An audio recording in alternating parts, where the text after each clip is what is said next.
Você sabia que Jesus nunca prometeu uma vida fácil para quem o seguisse? Pelo contrário, ele avisou. E a maioria das igrejas escondeu esse aviso de você. Ei, para tudo o que você está fazendo agora, você acha que seguir Jesus é só ir na igreja, orar e viver de bênção? Pois é. Quase ninguém está preparado para o preço real, porque seguir ele de verdade pode custar sua reputação, seus sonhos, seus amigos, sua família e até a vida que você planejou. E a pior parte, a maioria descobre isso só depois que já começou, e aí desiste no primeiro aperto. Quer saber o preço que quase ninguém te conta? Fica comigo até o final, porque isso aqui pode mudar tudo. A Bíblia é um livro que não tem medo de te dizer verdades incômodas. E uma das mais incômodas de todas está registrada em Lucas 14, quando Jesus se vira para a multidão que o seguia e faz uma declaração que poucos pastores têm coragem de pregar do jeito que está escrito. Se alguém vier a mim e não aborrecer seu pai, sua mãe, sua esposa, seus filhos, seus irmãos, suas irmãs e até a sua própria vida, não pode ser meu discípulo. Lucas 14, 26. Isso é forte. Muito forte. E antes que você pense que Jesus estava sendo radical por ser radical, entenda o contexto. Ele não estava pregando ódio às famílias. Ele estava falando sobre ordem de prioridade. Estava dizendo que o amor por ele precisa ser tão profundo, tão absoluto, que qualquer outro amor, por mais legítimo que seja, pareça pequeno diante dele.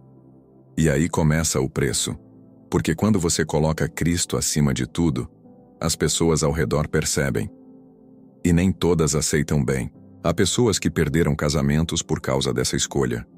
Não porque a fé destruiu o relacionamento, mas porque um dos dois cresceu espiritualmente e o outro não quis acompanhar. Há filhos que foram renegados por famílias inteiras, porque se converteram e passaram a questionar tradições religiosas passadas de geração em geração. Há profissionais que abriram mão de carreiras promissoras porque perceberam que o ambiente exigia concessões que a consciência não permitia mais fazer. Isso é real. Isso acontece. E ninguém te fala sobre isso no culto de domingo. O que te falam é: Deus vai abençoar sua família. Deus vai restaurar seu casamento. Deus vai prosperar seu trabalho. E tudo isso pode ser verdade. Mas a ordem do Evangelho é outra. Primeiro vem a cruz. Depois vem a ressurreição. Não dá para pular etapas. Jesus foi ainda mais direto em outro momento. Ele disse: Não penseis que vim trazer paz à terra. Não vim trazer paz, mas espada. Porque vim causar divisão entre o homem e seu pai, entre a filha e sua mãe. Mateus 10, 34, 35. Isso não é poesia, é um aviso literal. A mensagem de Cristo divide porque ela exige uma decisão, e decisões verdadeiras sempre têm um custo. Pensa na história de Estevão, o primeiro mártir cristão. Ele não morreu num campo de batalha. Ele morreu apedrejado por pregar a verdade. E sabe o que é mais impressionante nessa história? Antes de morrer, ele viu o céu aberto. Ele enxergou Cristo de pé, à direita do Pai. E mesmo assim foi apedrejado. O preço foi alto. A visão foi real. Estevão não estava vivendo uma fé de palco. Estava vivendo uma fé que custou tudo. E o Deus que ele enxergou naquele momento valia cada pedra que caiu sobre ele. Agora me diz, quando foi a última vez que a sua fé custou algo de verdade para você? Não estou falando de dízimo, porque isso a maioria já foi ensinada a dar quase que no automático. Estou falando de algo que doeu. Uma escolha que te isolou. Uma posição que te fez perder algo que você amava. Uma obediência que não fazia sentido na lógica do mundo, mas que Deus estava pedindo. Se você nunca passou por isso, pode ser que a fé que você está vivendo ainda não chegou fundo o suficiente. E não é julgamento. É um convite. Um convite para ir mais fundo. Porque a superfície do Evangelho é confortável. Mas é nas profundezas que você encontra a presença real de Deus. É ali, onde o ar é mais raro e a caminhada é mais íngreme, que ele se revela de um jeito que nenhum culto animado consegue reproduzir. Pedro entendeu isso quando saiu do barco. Não quando estava sentado nele, seguro, cercado pelos outros discípulos. Mas quando deu o passo, quando o vento bateu forte, quando os pés começaram a afundar, foi exatamente ali, no momento de maior vulnerabilidade, que ele gritou: Senhor, salva-me. E Jesus estendeu a mão. O barco representa a zona de conforto da fé. E Jesus está lá fora, nas águas, chamando você. Se esse conteúdo está fazendo sentido para você, se inscreva no canal agora. A gente aprofunda essas conversas toda semana e você vai querer estar aqui. E se você quer entender como identificar quando a religião está te enganando em vez de te libertar, dá uma olhada no e-book Como Reconhecer o Engano Religioso Antes que Destrua Sua Fé, que está no primeiro comentário fixado aqui embaixo. Ele foi feito para quem leva a fé a sério. Tem uma cena no Evangelho que quase ninguém para analisar com profundidade. É o momento em que um jovem rico se aproxima de Jesus e pergunta o que precisa fazer para herdar a vida eterna. Ele era um homem bom, pelo menos na aparência.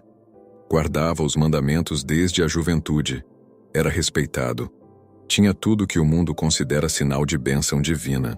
E Jesus olhou para ele com amor. O texto de Marcos 10:21 é específico nisso. Jesus, olhando para ele, o amou. Mas mesmo amando aquele homem, Jesus não suavizou a resposta. Vai, vende tudo o que tens, dá aos pobres, e terás um tesouro no céu. Depois vem e segue-me. O jovem foi embora triste, porque tinha muitas posses. Essa cena é um espelho. E o reflexo que ela mostra é desconfortável para muita gente hoje. Porque o problema daquele jovem não era que ele era mau. Era que ele tinha algo que amava mais do que a Deus. E quando Jesus tocou exatamente nesse ponto, o preço ficou alto demais. Agora pergunta a si mesmo: o que é que você ama mais do que deveria? Não precisa ser dinheiro. Pode ser a aprovação das pessoas. Pode ser a segurança de uma vida planejada. Pode ser o conforto de uma fé que nunca cobra nada de você. Pode ser a imagem que você construiu de si mesmo ao longo dos anos. Jesus vai tocar exatamente nesse ponto. Sempre. Porque ele não veio para se encaixar na sua vida. Ele veio para transformá-la de dentro para fora. E transformação de verdade sempre passa por uma ruptura. Paulo descreve esse processo de uma forma que toca fundo. Fui crucificado com Cristo. Assim já não sou eu quem vive, mas Cristo vive em mim. Gálatas 2:20. Repara na intensidade dessa declaração. Ele não disse, melhorei com Cristo. Não disse, fui ajustado. Ele disse que foi crucificado, que o eu antigo morreu. Isso é radical. Mas é exatamente o que o Evangelho propõe. Não uma reforma de caráter, uma morte e uma ressurreição. E sabe qual é o grande problema com essa mensagem nos dias de hoje? É que ela foi substituída por uma teologia do mínimo esforço. Uma teologia que diz que você pode ter Jesus e o mundo ao mesmo tempo. Que você pode ser discípulo sem disciplina. Que pode carregar a cruz sem nunca sentir o peso dela. Essa teologia é mentira, e ela está destruindo gerações inteiras de cristãos que nunca amadurecem espiritualmente porque nunca foram desafiados a crescer de verdade. Jesus foi absolutamente claro.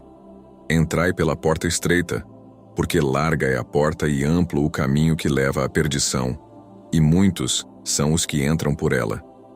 Porque estreita é a porta e apertado o caminho que leva à vida, e poucos são os que a encontram. Mateus 7, 13 e 14. Poucos, não a maioria. Não o culto lotado. Poucos. Isso não significa que você precisa viver numa cave orando o dia inteiro sem falar com ninguém. Significa que o caminho verdadeiro exige escolhas que a maioria não está disposta a fazer. Exige honestidade quando mentir seria mais fácil. Exige perdão quando guardar mágoa seria mais natural. Exige humildade quando o orgulho grita mais alto. Exige que você abra mão do controle. E essa é, talvez, a parte mais difícil de tudo. Porque a gente foi criado numa cultura que valoriza o controle. Planejar, executar, controlar os resultados. E aí Deus chega e diz: confia em mim com todo o teu coração e não te estribes no teu próprio entendimento. Provérbios 3:5. Não parte do coração. Todo o coração. Não parte do entendimento. nenhum entendimento que venha antes dele. Isso vai contra tudo que o mundo ensinou a você. E é justamente por isso que seguir Jesus de verdade é um ato de coragem, não de fraqueza. Pensa nos discípulos. Eles eram pescadores, coletores de impostos, homens comuns. Nenhum deles tinha formação teológica. Nenhum tinha status social. Mas quando Jesus disse, "Segue-me", eles largaram as redes. Não depois de pensar bem. Não depois de consultar um conselheiro financeiro. Imediatamente. Mateus 4:20 registra. E eles, deixando imediatamente as redes, o seguiram. Imediatamente. Essa palavra é um soco na consciência de quem vive adiando a entrega total a Deus. Você sabe que precisa mudar algo. Você sente isso há um tempo, mas fica esperando o momento certo, a condição perfeita, o sinal mais claro. E enquanto isso, a vida passa. E o chamado continua esperando. O preço de seguir Jesus inclui também esse custo. O custo da decisão. O custo de parar de adiar. O custo de dizer sim quando tudo ao redor diz que é arriscado demais. Mas veja o outro lado dessa moeda. Tudo que os discípulos deixaram para trás eles receberam de volta multiplicado. Não necessariamente da forma que esperavam, mas de uma forma que o dinheiro, a fama e a segurança humana jamais conseguiriam oferecer. Pedro disse a Jesus, "Eis que deixamos tudo e te seguimos. Que receberemos, pois?" E Jesus respondeu que quem deixa casas, irmãos, irmãs, pai, mãe, filhos ou campos por amor ao seu nome, receberá 100 vezes mais e herdará a vida eterna. Mateus 19, 27 e 29. 100 vezes mais. Não na lógica do mercado financeiro, na lógica do reino. E o reino tem uma economia completamente diferente da que você aprendeu aqui fora. E então chegamos ao ponto que talvez seja o mais difícil de digerir. Porque até aqui falamos sobre perdas externas. Família, amigos, status, segurança. Mas existe um preço interno que poucos estão dispostos a pagar. Um preço que não aparece nas conversas de culto. Um preço que acontece dentro de você, no silêncio do seu quarto, nas madrugadas em que o sono não vem. É o preço de carregar dúvidas sem ter respostas imediatas. O preço de continuar obedecendo quando Deus parece calado. O preço de confiar quando a circunstância grita o contrário. Jó entendeu isso de um jeito que poucos seres humanos na história entenderam. Ele perdeu filhos, saúde, riqueza e reputação. E os amigos que chegaram para consolar acabaram acusando. Disseram que ele devia ter pecado, que Deus estava o punindo, que a culpa era dele. Mas Jó não havia pecado. E Deus mesmo, no final do livro, repreendeu os amigos e disse que Jó havia falado o que era reto. Jó 42:7. Às vezes, a dor que você está carregando não é castigo, é confiança. Deus confiou a Jó um peso que poucos suportariam. E Jó, no meio de tudo, declarou algo que arrepia. Ainda que ele me mate, nele esperarei. Jó 13:15. Isso é fé. Não a fé que espera o milagre antes de confiar, mas a fé que confia mesmo quando o milagre ainda não chegou. E sabe o que é mais revelador nessa história? O sofrimento de Jó não foi acidente, não foi descuido divino, foi permitido. Deus sabia o que estava acontecendo em cada detalhe, e mesmo assim, deixou o processo acontecer, porque havia algo sendo formado em Jó que só aquele fogo conseguiria produzir. A Bíblia usa muito a imagem do fogo refinando o ouro, e não é à toa. O ouro bruto está cheio de impurezas. Para que ele alcance sua forma mais pura, ele precisa ser aquecido a temperaturas altíssimas. As impurezas sobem à superfície e são removidas. O resultado é um metal de valor incomparável. Nisto exultais, embora agora, por breve tempo, se necessário, sejais contristados por várias provações, para que o valor da vossa fé, muito mais preciosa do que o ouro perecível, mesmo apurado pelo fogo, resulte em louvor, glória e honra na revelação de Jesus Cristo. 1 Pedro 1, 6, 7. Pedro escreveu isso para pessoas que estavam sendo perseguidas. Pessoas reais, com famílias reais, com medos reais. E ele não disse, ignorem a dor. Ele disse que a dor tem um propósito, que ela está apurando algo precioso em você. Mas aqui está o que a religião institucional frequentemente faz de errado. Ela trata a dor como inimiga da fé. Ela diz que se você está sofrendo, é porque algo está errado espiritualmente. E aí o crente que está passando pelo fogo do refinamento começa a se sentir culpado por estar sofrendo. Começa a fingir que está bem quando não está. Começa a usar a máscara do "tô na vitória", enquanto por dentro está desmoronando. Essa é uma das maiores crueldades que a religião pratica. Ela rouba do crente o direito de ser humano. O direito de dizer, estou com dificuldade. O direito de chorar, de questionar, de não entender. Mas Jesus chorou. Está escrito, Jesus chorou. João 11:35. O menor versículo da Bíblia e um dos mais poderosos. O Filho de Deus, diante do túmulo de Lázaro, chorou. Não porque não soubesse o que ia acontecer, ele sabia que ia ressuscitar Lázaro. Mas ele chorou porque a dor humana o comoveu. Porque ele é Emanuel, Deus conosco. Não Deus distante, observando de longe. Deus presente, sentindo junto. Isso muda tudo. Porque significa que no momento em que você está no fundo do poço, sem forças, sem respostas, ele não está do lado de fora esperando você se recuperar para se aproximar. Ele está dentro do poço com você. E é exatamente nesse lugar no fundo do poço que a fé verdadeira é construída. Não na euforia do culto, não na emoção do louvor, mas no silêncio pesado da provação, onde não tem música, não tem aplausos, não tem ninguém para te ver sendo forte, tem só você e Deus. E é nessa intimidade forçada que a raiz da fé vai fundo o suficiente para não cair quando o vento vier. Jesus falou sobre isso na parábola do semeador. A semente que caiu em terra boa deu fruto. Mas as sementes que caíram em lugares rasos murcharam com o calor. Não porque o sol fosse o problema. O sol é necessário. O problema era a falta de raiz. Mateus 13:5-6. A perseguição, a dificuldade, a crise de fé, o silêncio de Deus que parece eterno, tudo isso é o sol. E ele vai mostrar se a raiz foi ou não suficientemente plantada. Você não pode controlar as tempestades que virão. Mas você pode decidir agora, antes delas chegarem, se vai aprofundar as raízes. Se vai investir numa fé que não depende de emoção para se manter de pé. Se vai conhecer a palavra a ponto de ela ser âncora quando o barco balançar forte. Porque o preço de seguir Jesus inclui também esse trabalho invisível. Esse trabalho de cultivar a intimidade com Deus nos dias tranquilos para que ela sustente nos dias de tempestade. Esse trabalho de ler, meditar, orar, não como obrigação religiosa, mas como construção de um relacionamento real. E relacionamento real tem altos e baixos. Tem momentos de presença intensa e momentos de silêncio desconcertante. Tem dias em que a palavra ilumina e dias em que ela parece distante. Tudo isso faz parte. Tudo isso é normal numa caminhada de fé madura. O problema não é passar por isso. O problema é não ter ninguém que te diga que isso é normal. Que o deserto também é parte do caminho.